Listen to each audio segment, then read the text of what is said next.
Hello, everyone, and welcome. Thank you for joining today's webinar on understanding student loans. My name is Jessica Schultz, and I'm a student success advisor with ICANN.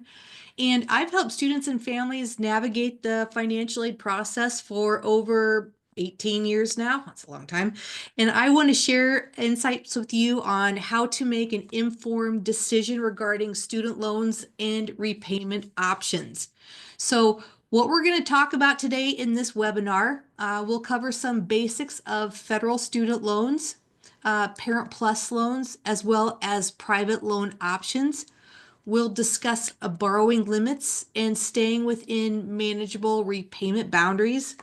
I will cover some recent updates to some forgiveness programs, as well as repayment plans and recent changes to those repayment plans. They're always evolving and changing as we go, and how to avoid some common pitfalls with different loans available. Now, this session today will take about 35 minutes, depending on how many questions that we do have. And of course, I'll leave time at the end for questions. And also, you can ask me questions as we progress throughout the PowerPoint today. And of course, this is for the live session that I'm doing. Yes, we are recording this, and I will share this on our ICANN website and Facebook page as well. So please feel free to drop some questions in the chat as we go. I just tested the chat and tested a hello to see if that did work. So let me know if you got that. So we'll address those questions as they pop up. And we'll go ahead and start. Like I said, this is probably going to take us about 30 minutes. If you have questions, throw them in the chat box, and then we'll make sure to get those. But we're going to cover, like I said before, just financial aid, loans, repayment, and public federal loans, private loans, as well as the repayment options too. So we're kind of covering everything today. So first off, we're going to go over financial aid offers. This is where it's going to start. Okay. So financial aid offers. So we're going to start at the beginning. So first, a student will complete their FAFSA application. And that's how it starts with a federal student loan. So first they do their FAFSA, that's kind of the application for it. And yay, we're back on track now with FAFSA for the 26-27 academic year. The FAFSA will open October 1st. This October 1st for our juniors, soon to be seniors. They can file their FAFSA here October 1st. And then once they file their FAFSA, they can send that application to up to 20 colleges per submission. So 20 colleges can receive that FAFSA application. Once the colleges receive that FAFSA application, then they will compile what they call an award, a financial aid offer, or sometimes called an award letter. So this financial aid offer looks similar to what's on your screen here. So what this school's financial aid offer will combine various forms of aid into a package. So the college says, well, this is what we can offer you, student, to come to our school. So you can see the breakdown of what's going to be on a typical financial aid offer. On the top here, we have what the cost of attendance. We have cost payable to the university. So this is going to be our tuition fees, room and board, now called housing and food. And then we have books and supplies, transportation, and miscellaneous expenses. So this is costs for the school itself, but not directly billed by the college. So cost for college, but not directly billed by the college itself. Then we have the type of aid called gift aid. This will be our grants and scholarships. That's the free stuff. We want to get as much as that as possible. This particular student received some Pell Grant, FSEOG grants, some state grants, some merit-based scholarships. And then down here, you see the loans. This is going to be our self-help aid. And this student received a federal direct loan in two parts, a subsidized portion and an unsubsidized portion. And in a couple slides here, we'll talk about the difference between subsidized and unsubsidized. Now, the total of this loan that the student received is $5,500. So this tells me that this student is an incoming freshman. So $5,500 is for an incoming freshman student. That's what a freshman get for incoming, for a federal direct loan. So for this direct loan, they split it up into two parts, a fall semester and a spring semester. Of that, the subsidized portion is $3,500 and the unsub portion is $2,000 for a total of $5,500 for the whole year. Okay. So that is going to be, that's going to be the self-help aid. And then here is the outstanding cost, $4,021. So that's what is the out-of-pocket cost. What isn't covered by the gift aid and self-help aid? That's our out-of-pocket cost, which we could do a cash payment arrangement for, or we could possibly do a Parent Plus loan or a private loan later on. And again, we'll discuss those in the next few slides coming up. So that's a sample of a financial aid offer. Here's another more simplified financial aid offer, if you will. So more of a breakdown of tuition fees, housing, and food for you, more simplified. This is $23,000 here. Billed by the college, direct cost, and then the indirect cost, again, money used for college, but not billed directly by the college itself. Books and supplies, transportation, personal expenses. Then the aid offered, the gift aid by the college, and then the grants, or I'm sorry, grants up here, and then the scholarship, total grants and scholarships here, and then the loans right here. Again, $5,500. Now, the reason why I like to show this one is because notice there's an accept or decline right here. Now, just because the student is offered a federal direct loan of $5,500 does not mean they have to accept that.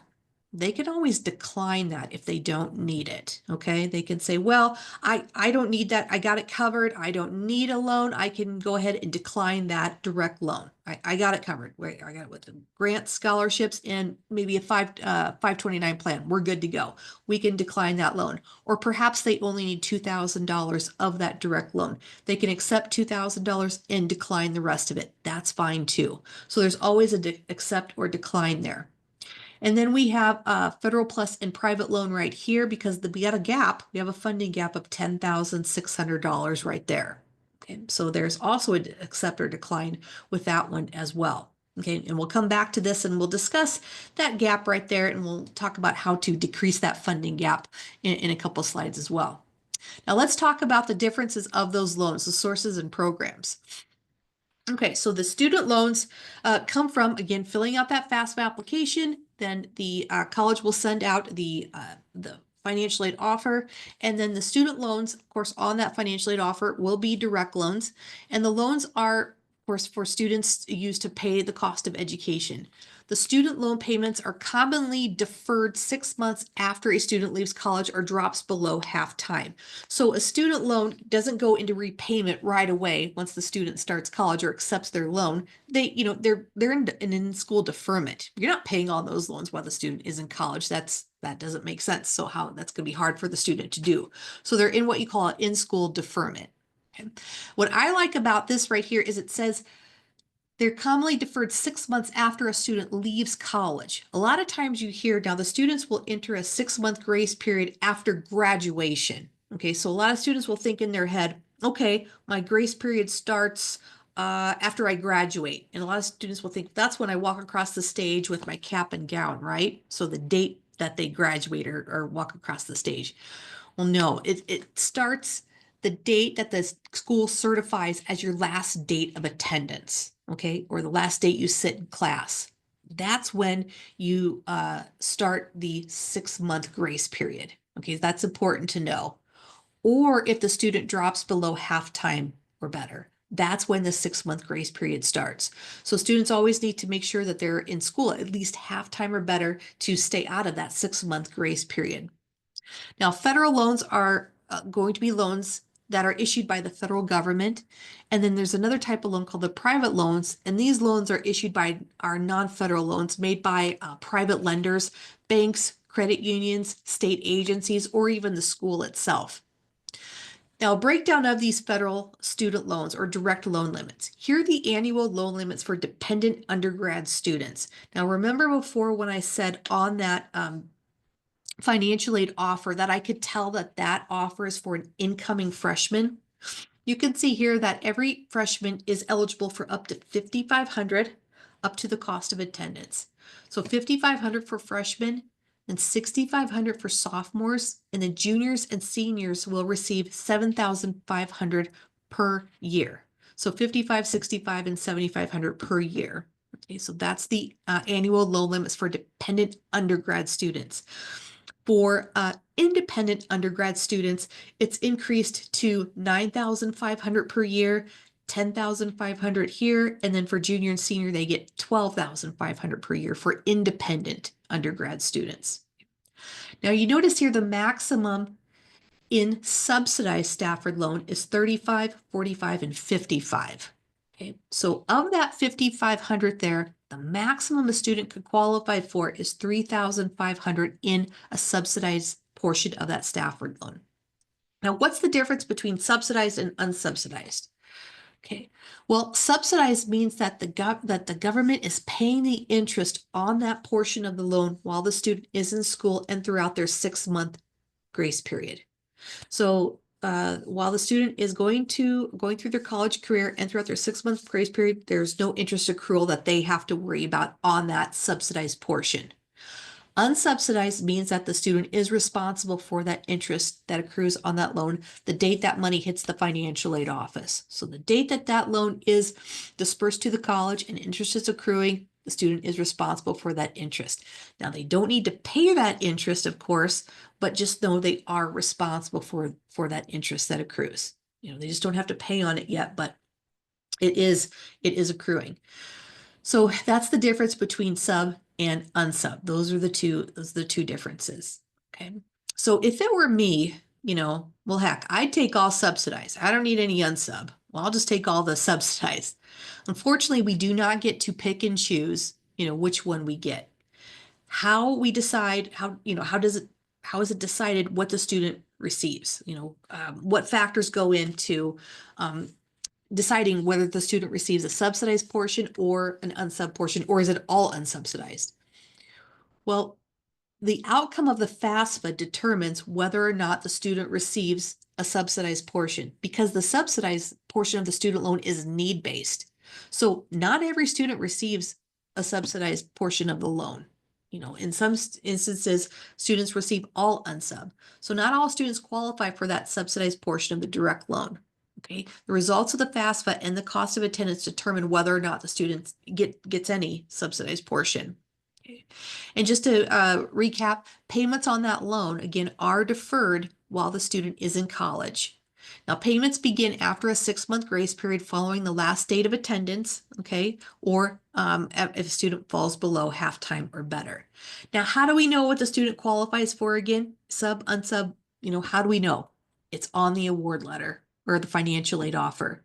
Here we see the aid type. This particular student is an incoming freshman that we talked about before, and we know that they qualified for the maximum subsidized portion.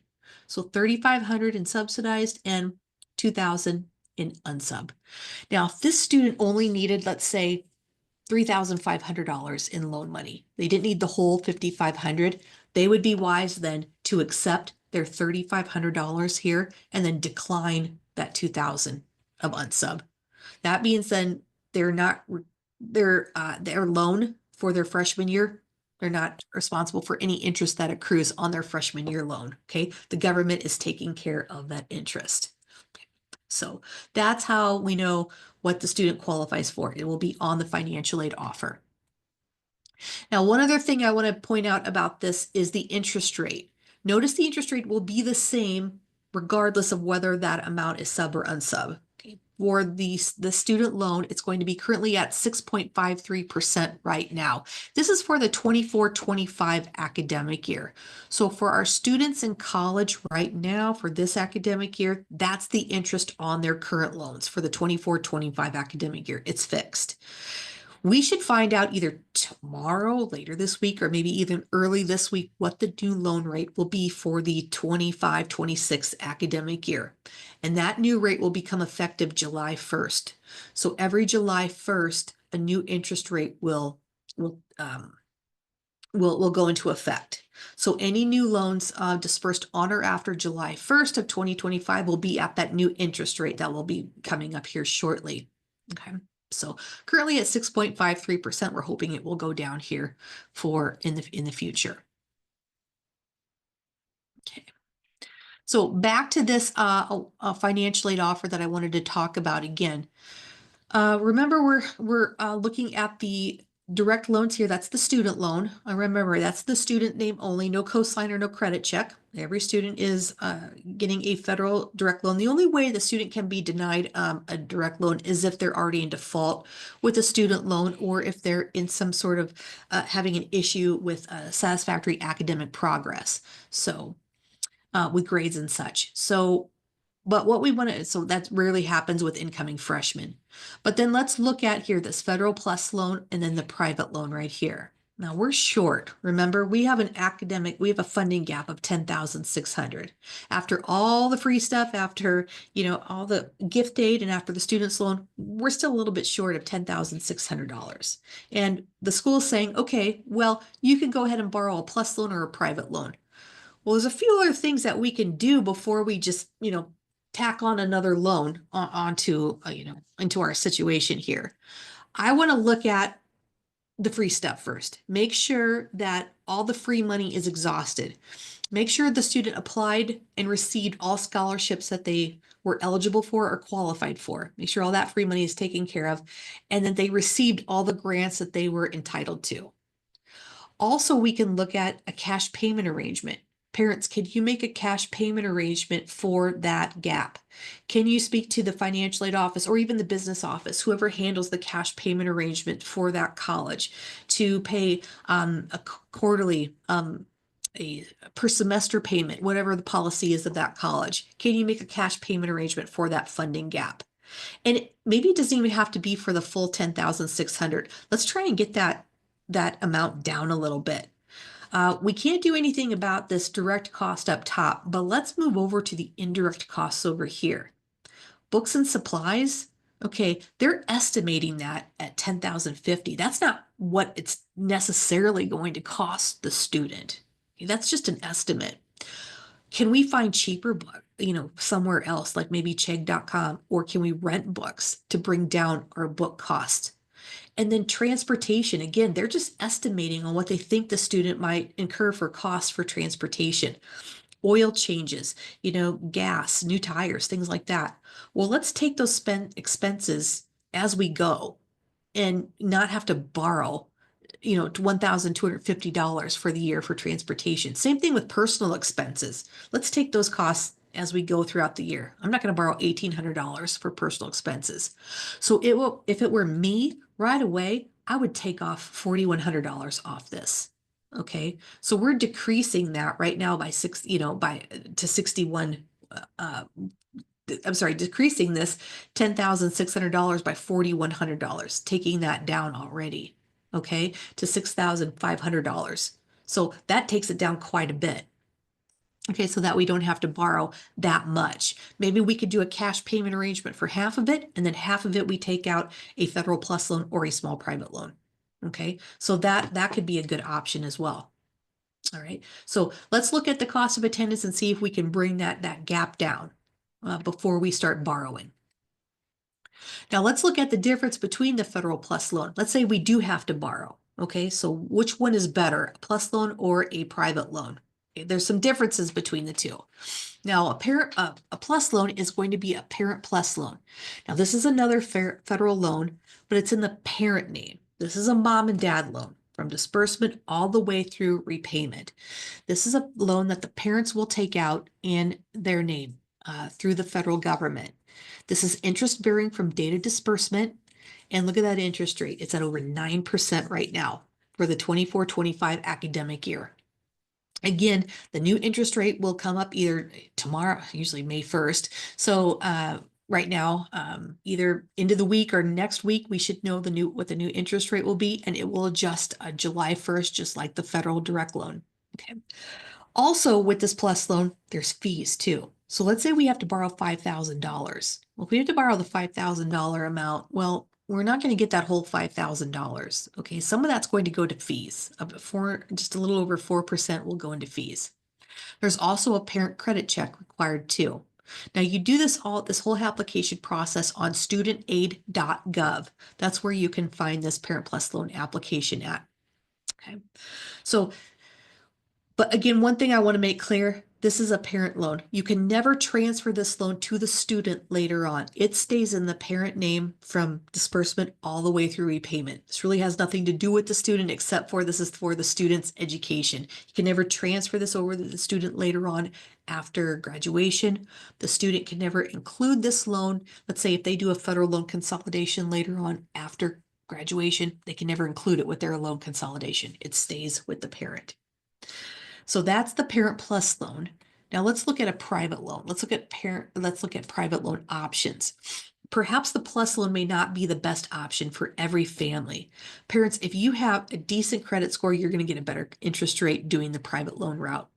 Check with your bank or credit union. Perhaps they might have a private loan, private education loan product there that you're already a member of. You could get a better interest rate. Check with the college itself. They may have a preferred lender list that you could get a break on the interest rate there with the college, a preferred lender list with the financial aid office. Then you could look at places like ISL Education Lending, those private loans. So that's here in Iowa. So a nonprofit organization that will help, students with their private loans. Now those student loans could be in this parent name to mimic a Parent Plus loan, or it could be in the student's name with a parent cosigner. So some parents like that option better because we could put that in the student name, but it will still need a parent cosigner with that. But at least it's in the student name. Okay. But a lot of these, I would say most of these private student loans will need a parent cosigner if it is in the student's name. There's other options too out there, Sallie Mae, College Ave, SoFi. If you go to our website at icansucceed.org and in the search bar, you just put private loan options, you can see all the different options available to you, and then just check out the local fixed interest rates as well and comparisons. Some good questions to look at, to consider when you're looking at the different private loan options are, what are the interest rates for the loan? Are there any fees or charges associated with that loan? A lot of times there's a small fee, if any, as opposed to the 4% fee with the Plus loan. Private loans usually don't have a low fee, if any.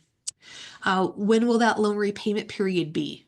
Okay, so remember with the federal loan and the Plus loan, they could have a 6-month deferment. So that Plus loan can also have a 6-month deferment as well to align itself with the student loan. The parent can request a 6-month deferment as well. Can that private loan align itself with a 6-month not deferment, but can a 6-month a 6-month grace period. That's what I was thinking about. So can you start the repayment for the private loans the same time you start with the federal loans too? So when will that loan payment begin? So I kind of like that, that grace period, because it gets the student time to get a job, get comfortable with the money coming in, and then set up a repayment plan, because they'll have to set up a repayment plan for both their federal loans and then their private loans too. So it gives them time to adjust to that, both those payments. And then is there a prepayment penalty? If they decide to pay this loan off early, is there a penalty for that? With federal loans, there isn't. With federal loans, they don't care. You can pay that loan off earlier because all they want to do is get their money back so they can loan it to somebody else. Is there a prepayment penalty with a private loan? So all good questions to ask when you're comparing a private lender. And these are going to be on our website at icansucceed.org. Now, back to the direct loan requirements. These are going to be the federal loans too. Some students will ask, or they'll tell me, Jess, I don't know if I want to fill out my FAFSA application because I don't want to take out a loan. And I heard if I fill out a FAFSA, that's the application for the federal loan, and they're just going to lump it right on my account, and I don't need a loan. I don't want it. And I say, yes, that FAFSA is, in a way is an application for that direct loan. But trust me, you got to jump through some hoops to get that direct loan, that student loan.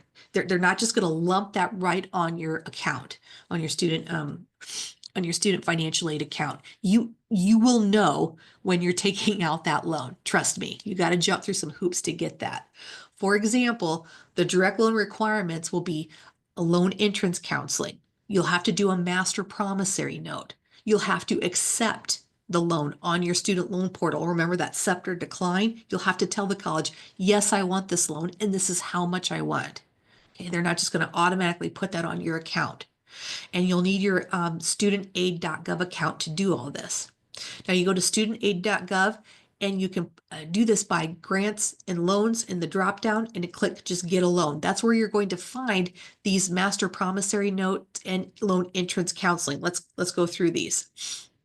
Okay, first off, the master promissory note. And by the way, guys, the colleges, when you get to this point, and if you need to take out a federal direct loan, they have a really good step-by-step on how to do these things. Okay, step one, accept your loan amount. Step two, sign a master promissory note. Go here, sign this, they'll tell you exactly how to do it on a step-by-step basis. Okay.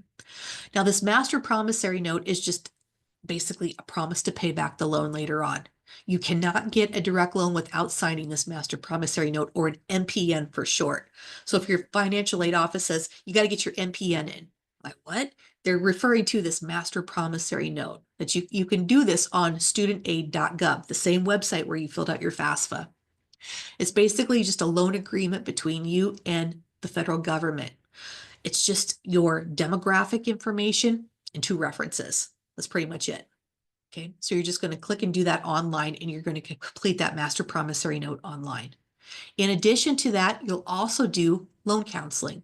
Loan counseling is about a 20-minute tutorial about, loans, budgeting, keeping in touch with your loan servicer, the importance of paying back loans, and the repercussions of going into default and how it could affect your credit score.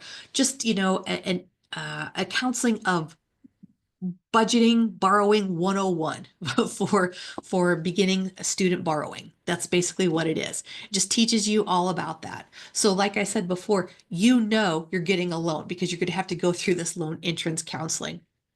All right. So again, you're going to go to studentaid.gov and then click entrance counseling and then go through that tutorial. All right. So we're getting a loan. So let's think about this. Before we start taking out loans year after year, how much should we borrow? I got a few tips for you to keep your borrowing in check as you progress throughout your 2 or 4 years of college. How much should you borrow? I want you to estimate your student loan payments. And here's a quick way to do it without getting out a calculator and doing any math. What you want to do is kind of think in your mind, okay, if I borrow $80,000, my payment's going to be roughly $800 a month.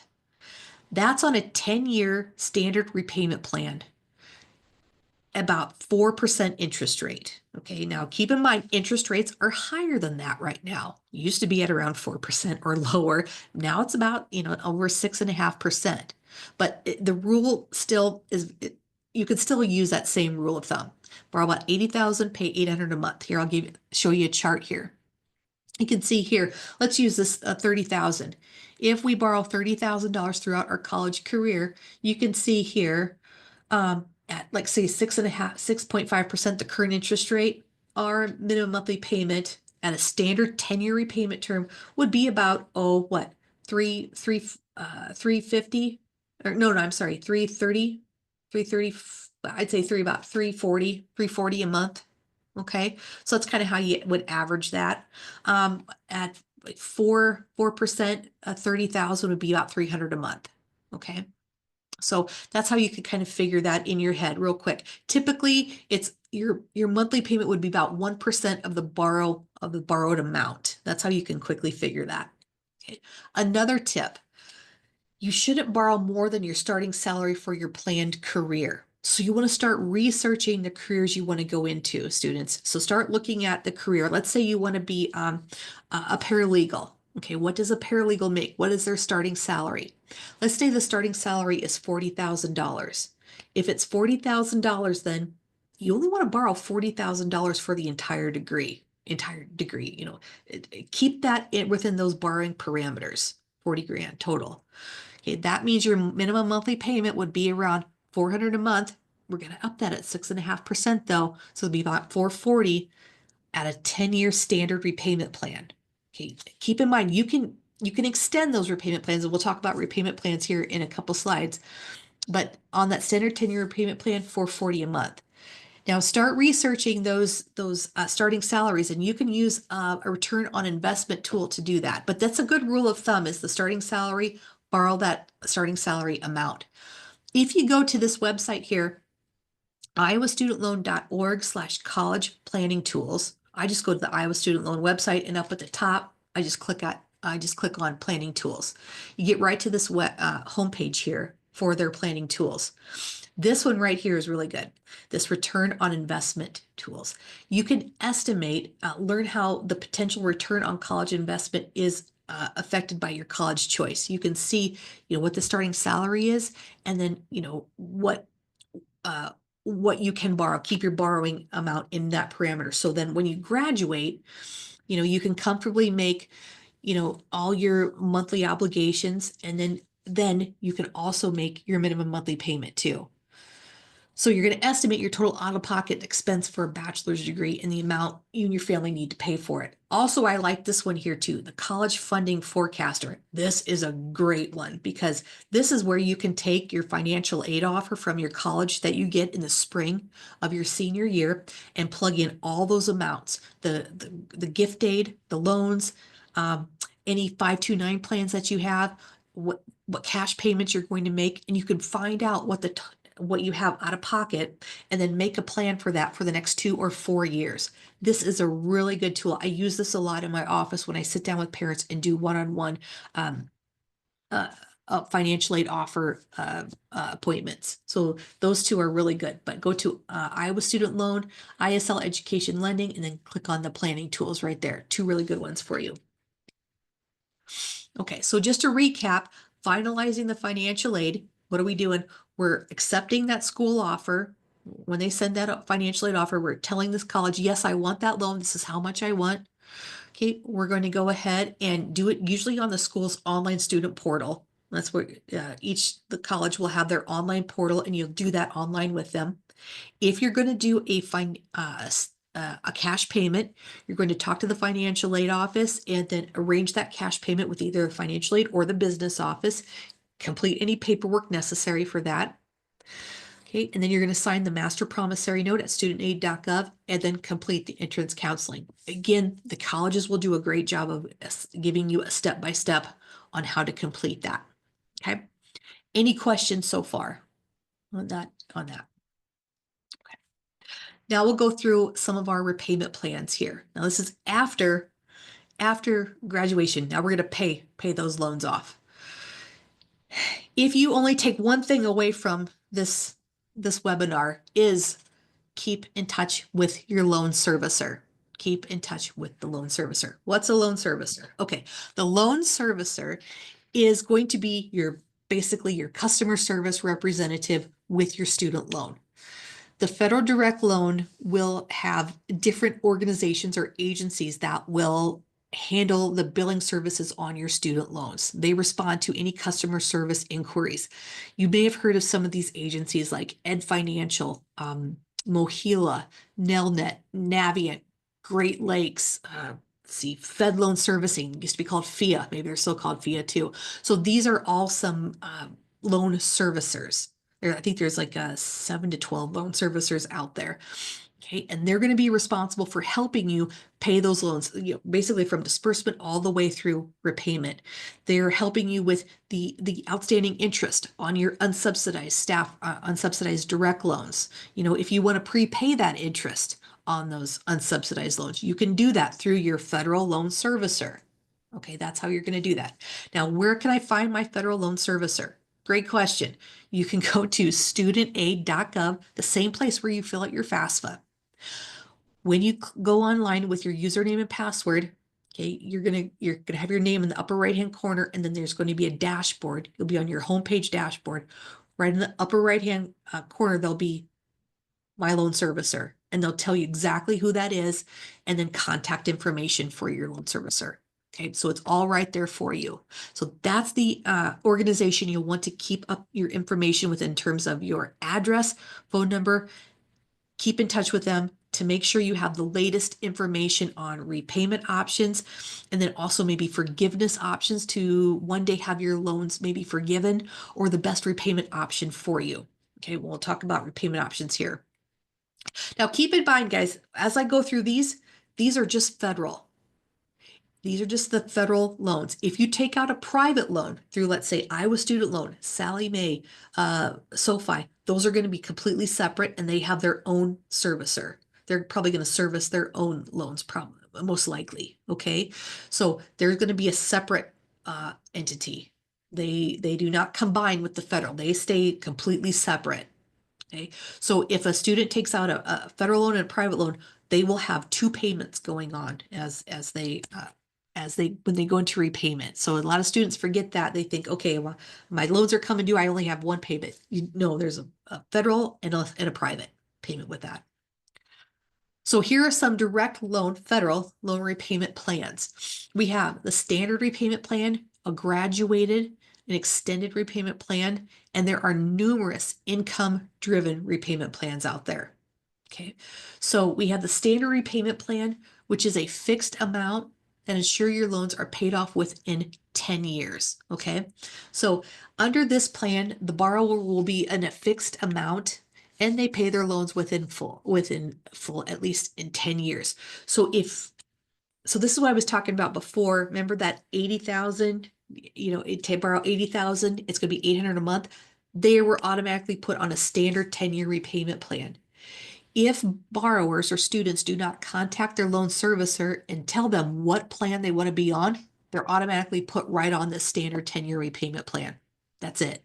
So I had a parent call in the other day and say, yeah, so we got my student's repayment in the month. He's going to go, he or she's going to go into repayment here shortly. Yeah, the payment's kind of high. And I said, well, I asked, did you pick a payment plan? You could do an extended or a graduated payment. And they said, no, we didn't know we had those options. I said, well, yeah, you're put right away on a standard 10-year plan, which is, fine because you could get it paid off in 10 years and it's the lowest total interest paid. You'll pay the least amount. But sometimes it's a little tough for that student to make those payments right out of college. So if that's the case, you can also look at graduated or extended payment plans. Okay? A graduated payment plan, they're going to be lower at first. Okay, then every 2 years, the payment will increase, meaning the graduated plan. Okay, but they're insured to be paid off within 10 years. If they consolidate those loans, they can be paid off anywhere from 10 to 30 years, depending on the loan amount. Now, an extended plan, with that plan, a student must have up to $30,000 in loan debt in order to qualify for that particular plan. Those payments can be fixed, one payment throughout the whole repayment plan, or it can be graduated, start out lower, and then every 2 years, they will graduate to a higher payment. And those payments, or that loan debt, I'm sorry, will be paid off within 25 years. Okay, so you can find out more about these different repayment plans by going onto studentaid.gov and then just clicking on different repayment plans. And it will give you a brief synopsis of each one of those. Again, you're always going to work with your loan servicer on which option is best for you. They're going to sit down with you one-on-one, over the phone that is, and explain, what's going to be best for you and your situation and your budget. Now let's talk about some of these income-driven repayment plans. You've probably heard of these because these have been in the news lately. There's the income-based repayment plans, income contingent, the pay, and the save plan. Okay. So these are going to be based on income and family size. So these are going to be monthly payments, based on discretionary income, a percentage of your discretionary income and family size. So each year, the student will have to update their income and their household size with their servicer. So they're recertifying for their IDR plan each year. Okay. By the end of that repayment period in an IDR plan, any remaining balance that they have not paid off within 20 to 25 years may be forgiven. Okay, so that's how these income-driven plans are worked. So they're looking at discretionary income and then household size. So they are paying something as they go, but if it's not paid off in that time frame, it could be forgiven at a later date. Now, this is kind of controversial because on February 18th of this year, a federal court issued a new injunction that temporarily halted the implementation of this SAVE plan and other income-driven plans. So they stopped them, okay, on February 18th. Then on March 26th of this year, then the application was once again eligible for borrowers. Okay, so it's kind of, it's on, it's off, it's on, it's off. This is why it's so important to keep with the loan servicer, because they have the latest information on what's going on with the income driven repayment plans. And, and I feel kind of bad for the individuals that are in the middle of this and are currently, paying on their income driven plans. Where am I at? Are my payments being counted? How is this working for me? Right now on studentaid.gov, this is the current message. The online income-driven repayment plan and loan consolidation applications are available. That's the current message online right now. And it says, stay up to date on court actions affecting the IDR plans. Okay, so that's the current messaging right now. Okay, so again, I'm going to say, keep up with your federal loan servicer later on, because they're going to help you and work with you on your budget to see which option is going to be best for you. Okay. So those are the repayment plans. Let's talk about some loan forgiveness. So in Iowa, several different loan forgiveness programs we can look at. And you want to go to educate.iowa.gov to read more information about these. There are, the Rural Iowa Primary Care Loan Repayment Program, Rural Iowa Veterinarian Loan Repayment Program. These are to incentivize individuals to move to the rural areas and really get their profession going in those areas and help set up shop in those rural areas. And if they do, in fact, their loans could be forgiven, or perhaps some of their loan debt could be repaid. So you want to go to educateiowa.gov. Students, if you're going into some of these professions here that Teach Iowa Scholarship Program, health professionals, the mental health professional repayment program, research some of these and see, and it'll give you counties in Iowa too, so you can see where the need is in Iowa. So if you can move to that county and then and get into one of these professions, it could be a possibility that your loans could be forgiven, or some of your loan could be repaid at a later date. So this is something to keep in mind. And again, this is at educateiowa.gov. This is at the Bureau of Iowa College Aid website. This is for Iowa. Now, some federal forgiveness programs. Okay, the most common one here is the Public Service Loan Forgiveness Program. And I know most people have heard of this one. And there's also the Teacher Loan Forgiveness Program, the Total Permanent Disability and Discharge, and then also a loan discharge options. And this is related to the college. So if the college has closed, or if the college has misled or fraud, or had, misled you in any certain way, or had some fraud there at the college, then it may be possible that loans could be discharged at a later date. Okay, so those are some options there. All right, now a lot of times the terms forgiveness, cancellation, and discharge, they essentially mean the same thing. Okay, like I said before, that public service loan forgiveness is just the most common way people have their federal loans forgiven. And that's after 120 qualifying payments. Qualifying payments. What qualifies that? What's a qualifying payment? Again, you got to go to studentaid.gov and then go up to the top and just click on loan forgiveness. It'll give you all the specifics, or you could just call your federal loan servicer. You can speak with them about all the options, and they can tell you exactly what a qualifying payment is. And then they can probably tell you how far, once you get into this, how far you are on the qualifying payments and how far you have to go. Okay. Also what the requirements are, and if you have to fill out any documentation or keep documentation up on a year-to-year basis to make sure you're working in an organization that qualifies in public service. Okay, so again, we're going to keep up with our loan servicer there too.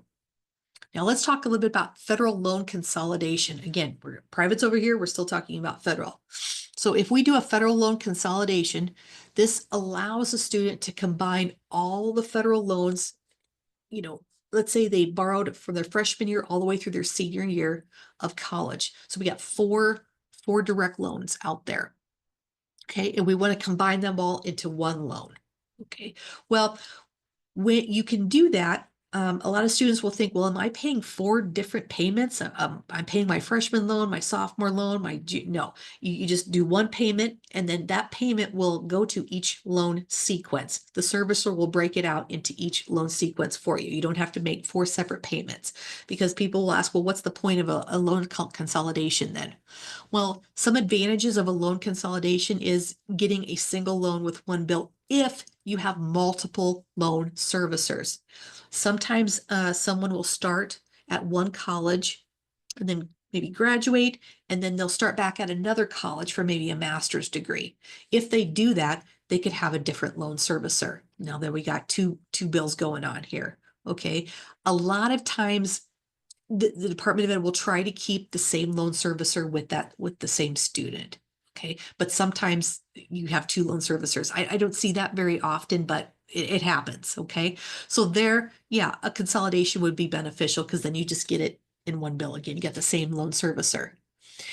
A loan consolidation could also lower your monthly payment. When you consolidate all the loans together, it could lengthen out the life of the loan for you, and you could give a lower monthly payment. But remember, when you do that, when you lengthen out the life of the payment, then you pay more interest over the life of the loan too.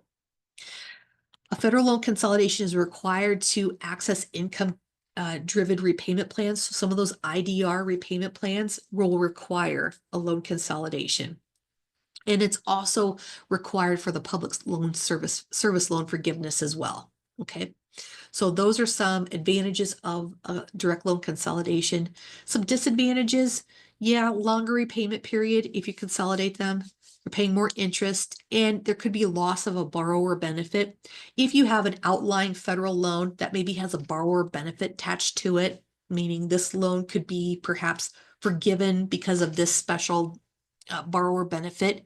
If you take that loan and put it in the loan consolidation, remember, it becomes a whole nother loan. It loses all of its benefits that it had before. Okay, so it becomes this new loan. So yeah, you lose the borrower benefits. So it's something else to talk about your federal loan servicer. Is it beneficial for me to do this loan consolidation? Will I lose anything if I do it? Now, how do they figure the interest rates on there? The interest rate will be figured as a fixed rate.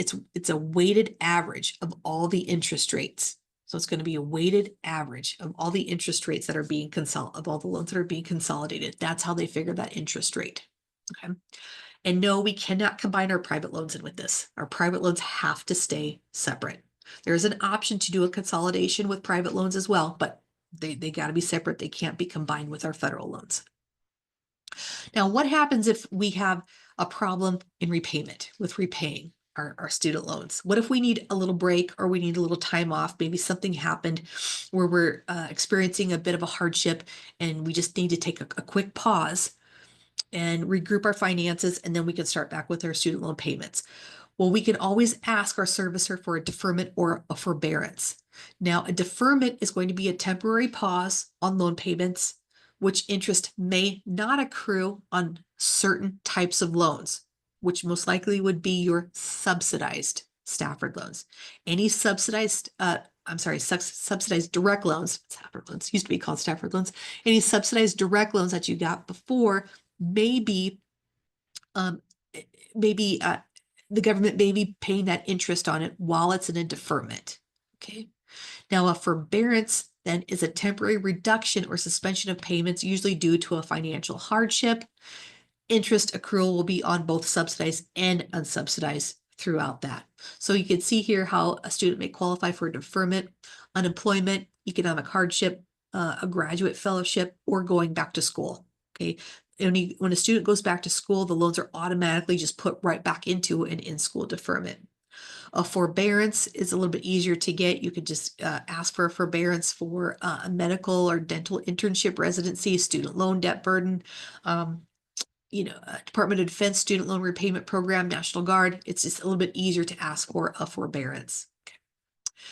In most cases, like I said, interest will accrue during that time period of a deferment on the unsubsidized Stafford loans or forbearance for all the loans, and means your balance will increase and you will pay more over the life of the loan. Okay, so any interest that accrues on that deferment or forbearance, once it goes back into repayment, that outstanding interest will capitalize to the loan balance, and it will add to that loan balance, meaning you will pay more over the life of that loan. Okay. So if you're pursuing any type of loan forgiveness, any period that you're in a deferment or forbearance, it may not count towards your forgiveness requirements. Remember that public service loan forgiveness, you have to make 120 qualifying payments, or you have to be 20, 25 years of payments. If you're in a deferment forbearance, I don't know if this may count. I know when we were going through COVID, when it was on a deferment there, those months counted in some cases, not in all, but in some cases. So, does it count? Doesn't it count? It's a case by case basis, guys. So again, this is another place where, sing it with me. You have to go ahead and work with your loan servicer on it. There's a lot of different stipulations on that of how these loans will work in deferment and forbearance options. Okay. So any questions on that at all? This is all on studentaid.gov for you to read about. It's a great website. I really like how they did their new website. This is one thing I like about them. They did their new website where you could read all about FAFSA information, deferment, forbearance options, repayment options, forgiveness options. It's all right there on the website for you. It's really good. Okay. All right. So this is our website here, icansucceed.org.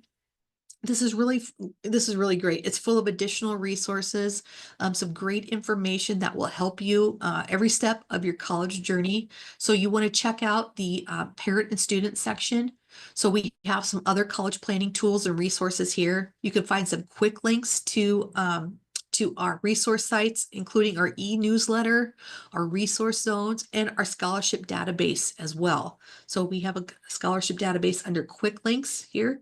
And if you scroll down, you can get a link click the link right to our scholarship database. Okay. And then okay. Yep, that's what I want to, and here's our resource library. That's right up here. That's what I want to point out. And then here's my contact information right here for you if you want to contact me directly. Okay. All right, so thank you for joining me today on this webinar. So I hope you have, got some good, valuable information from this webinar, some practical tools and some better understanding and some valuable, better understanding and of the student loans. And you just want to stay informed, keep your loan servicer, keep up to date with the loan servicer, and seek support when needed. Ask for help if you need that. I hope you'll be better equipped to make confident financial decisions with the information here provided. So if you have any further questions or need any personalized one-on-one support, please don't hesitate to reach out. We're here to help you.